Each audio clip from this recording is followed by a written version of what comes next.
वंदे मातरम। बंधुओं, कहते हैं कि अगर मथना है तो समुद्र को मथो। समुद्र अगाध और अनंत का पर्याय है। इसको मथने से शुभ की उत्पत्ति होगी। कीचड़ को क्या मथना, उससे हम स्वयं को और अपने वातावरण को मलिन करेंगे और कुछ भी नहीं होगा। कहने का तात्पर्य यह है कि हमें अपने विचारों का शुद्धिकरण करना चाहिए, जिससे हमारी क्रियाएं शुद्ध होंगी, हमारी चर्चाएं शुद्ध होंगी, और साथ ही साथ हमें चिंतन, चर्चा और क्रिया का तादात्म्य भी बना के रखना चाहिए, जिसको हम पारंपरिक तौर पर मनसा वाचा कर्मणा का शुद्धिकरण कहते हैं। वास्तव में इसके लिए इंद्रिय नियंत्रण बहुत आवश्यक है। अगर हम परंपराओं की बात करें तो इसके लिए संस्कारों का विधान किया गया था।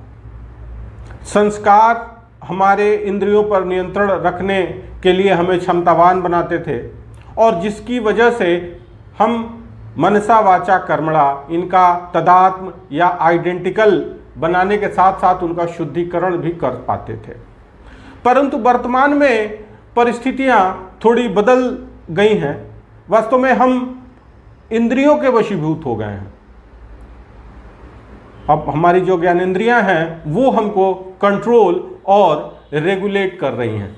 साथ ही साथ ये जो सोचने का, बोलने का और करने का ये जो तदात्म था, एक जो इक्विलिब्रियम था, संतुलन था, वो भी बिगड़ गया है। ये छिन्न भिन्न हो गए हैं, अलग अलग हो गए हैं, इनका सामंजस्य खंडित हो गया है, जिसके कारण हम कहते कुछ और हैं, करते कुछ और हैं, बोलते कुछ और हैं, और मिला जुला के हमारा जो व्यक्तित्व है वो कुछ और ही हो गया है। हमारी जो पर्सनैलिटी है, हमारा जो व्यक्तित्व है वो अस्थिर सा हो गया है। और ऐसा हुआ क्यों है? क्योंकि जो हमारे गाइडिंग प्रिंसिपल, जो आदर्श हुआ करते थे, जो हमारा मार्ग प्रशस्त करते थे, वो कहीं ना कहीं हमने गलत चुन लिया है। वर्तमान में हम वासनाओं के वशीभूत अपने सारे कार्य कर रहे हैं। वासना शब्द का हम ज़्यादातर बहुत पैरोकियल सेंस में, या हम कहें बहुत साधारण या बहुत नैरो यूज़ करते हैं। वास्तव में इसका जो स्कोप है या जो इसका विस्तार है वो बहुत ज़्यादा है। वासनाओं को हम जिनके वशीभूत होके हम आज कर्म कर रहे हैं, उनको हम 3 प्रकार से विभाजित कर सकते हैं, जिसमें पहला है देह वासना। देह वासना क्या है? इंद्रियों को सुख पहुंचाने का प्रयास करना, किसी भी प्रकार से सुख पहुंचाना। हम क्या खा लें, क्या पहन लें, कैसी सुगंध ले लें, कैसे आराम, कैसे कंफर्ट में रहें, तो ये हर प्रकार से हम केवल और केवल इंद्रियों को सुख पहुंचाने का प्रयास करते हैं। यही मूल रूप से देह वासना है। दूसरी है लोक वासना, दिखावा, डेमोन्स्ट्रेशन इफेक्ट। हम लोगों को दिखावे के लिए परेशान रहते हैं।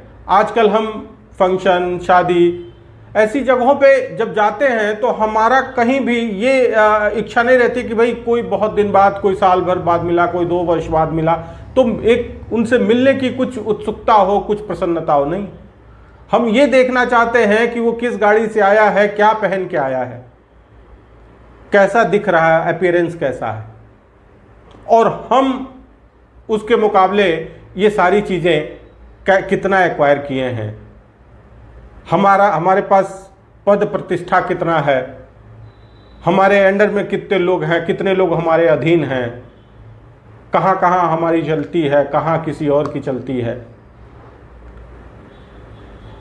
हमने कितना वेल्थ एक्वायर किया है, सामने वाले ने कितना एक्वायर किया है। ये मूल रूप से हमारा जो गाइडिंग प्रिंसिपल है, एक इंटरपर्सनल इंटरैक्शन जो है, एक सोशल इंटरैक्शन जिसको कहते हैं, किसी से मिलने जुलने पर जो हमारा व्यक्तित्व सामने आ रहा है वो यही है। तो ये मूल रूप से ये लोक वासना है। तीसरा है शास्त्र वासना, जिसको हम कहें, जिसको सूडो इंटेलेक्चुअल कहते हैं। हमारे पास ज्ञान तो बहुत है, हमने शास्त्रों का अध्ययन बहुत किया है, लेकिन वो न हमारे किसी काम आता है, न हम उसका अनुकरण करते हैं, न किसी और को उससे कोई लाभ है। ऐसे ज्ञान का कोई अर्थ नहीं है। ये मूल रूप से केवल और केवल एक प्रकार की वासना है जो हम इकट्ठा करते जा रहे हैं। क्यों कर रहे हैं? अगर उसके अनुरूप हम जीवन जी नहीं रहे हैं, उसके अनुरूप कोई और जीवन जी नहीं रहा है, तो आखिर उसका अर्थ क्या है?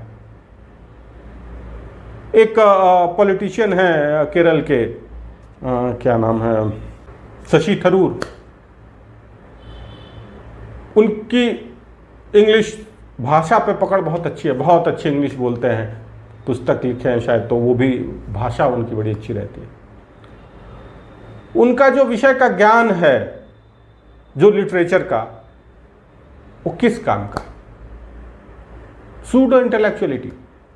ये लोग, ऐसे और भी बहुत सारे विद्वान हैं, आपको दिख जाएंगे बड़े बड़े कॉन्फ्रेंस हॉल में बैठ के और कैमरा माइक के सामने, और अच्छी अच्छी बातें, अच्छी अच्छी इंग्लिश और बड़े उच्च क्वालिटी की जो है हिंदी बोलते हुए,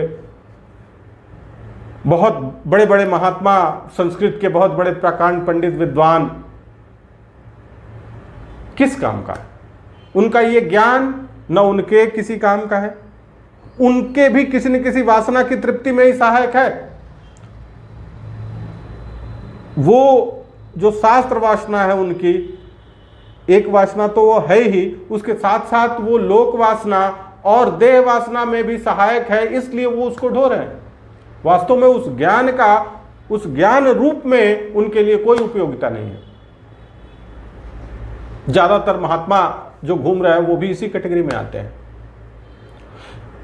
तो कहने का मतलब है कि ये जो हमारा एक गाइडिंग प्रिंसिपल हो गया है, ये जो जीवन जिस तरीके से हम जी रहे हैं, उसके लिए जो हमको प्रोत्साहित करने वाला एक इम्पेटस या ड्राइविंग फोर्स है, वो यही है। साथ ही साथ अगर हम मनसा वाचा कर्मणा के तदात्म की बात करें, तो हम स्वयं भी कंफ्यूज हैं। बच्चों से अपेक्षा करते हैं कि वो सही बोलें, और दिन में कई दर्जन बार हम स्वयं उनसे झूठ बोलते हैं। एक बार डांटते हैं, बेटा तुम झूठ क्यों बोल रहे हो? थोड़ी देर बाद कोई दरवाजे पे आता है तो हम बच्चे से कहलवा देते हैं कि कह दो पापा नहीं है, मम्मी सो रही हैं। अब बच्चा कंफ्यूज है कि पेरेंट्स एक तरफ तो कहते हैं कि सही बोलो, दूसरी तरफ कहते हैं कि जाग कह दो, है नहीं। माँ को किटी पार्टी करनी है, बच्चे को अपने दोस्तों के साथ खेलना है, माँ कहती है कि ठीक है आज के लिए बस चले जाओ खेलने, क्योंकि उसके अपने खुद के फ्रेंड्स आने वाले हैं। बच्चा जाता है दूसरी जगह खेलने, 2 दिन बाद फिर यही होता है। अब वो कहने का क्या तात्पर्य रहा, उस कहने का क्या आउटकम रहा कि हम मान कहा कि भाई आज आखिरी बार है। वो आखिरी बार दिन में 3 बार आता है। तो इस प्रकार का जो एक वातावरण बना हुआ है कि हम कह कुछ और रहे हैं, कर कुछ और रहे हैं, हमको अपेक्षा किसी और चीज की है, वही बच्चा जब धीरे धीरे बड़ा हो जाता है तो वो फ्रिक्वेंटली झूठ बोलने लगता है। अब माँ बाप परेशान कि बच्चा तो झूठ बोलता है, सिखाया किसने? भाई ट्रेनिंग, एक कहते हैं कि बचपन से ही ये ट्रेनिंग किसने दी है? आपने दी है। तो आपने जो दिया है वो कर रहा है। हर समय सुबह से लेकर शाम तक व्यक्ति अपना जो एक अपना व्यक्तित्व है वास्तविक, उससे हट के एक मास्क लगा के दिन भर घूमा करता है। अपना वास्तविक चेहरा छिपाए रहता है। तो समाज में एक जो कहते हैं कि एक जो लाइजॉन फॉर्म होता है वो किस बेसिस पे होता है? जो आप दिखावा करते हैं, जो कि झूठ है। तो कहीं ना कहीं हमारे सोचने में, करने में और बोलने में बहुत ज़्यादा अंतर आता है। और इसीलिए बार बार एक सबसे बड़ी जो समस्या आती है, हमें चीज़ों को याद रखना पड़ता है, क्योंकि अगर हम झूठ बोलेंगे तो झूठ को याद रखना पड़ेगा। अगर हम सत्य बोलते हैं तो उसको याद रखने की आवश्यकता नहीं होती है। हम जो सोचते हैं अगर वही बोल रहे हों और जो बोल रहे हों वही कर रहे हों तो हमें कुछ भी याद रखने की आवश्यकता ही नहीं है, क्योंकि हमारे बोलने में कभी एक डिस्क्रिपेंसी आएगी ही नहीं, अंतर आएगा ही नहीं। कैसे आएगा? जो हम सोचते हैं वही हम बोलते हैं और जो बोलते हैं वही करते हैं, तो अंतर तो आ ही नहीं सकता ना। अंतर तो तब आता है कि हम सोचें कुछ और, कहें कुछ और कर कुछ और रहे हों। तो हमें एक बार चिंतन की आवश्यकता है कि क्या हम एक बार पुनः कहने, करने और बोलने का जो तदात्म है, जो सामंजस्य है, उसको पुनः स्थापित नहीं कर सकते? और यदि कर सकते हैं तो हमें बिल्कुल उसके लिए प्रयास करना चाहिए। आज के लिए इतना ही। एक बार चिंतन अवश्य करें। धन्यवाद।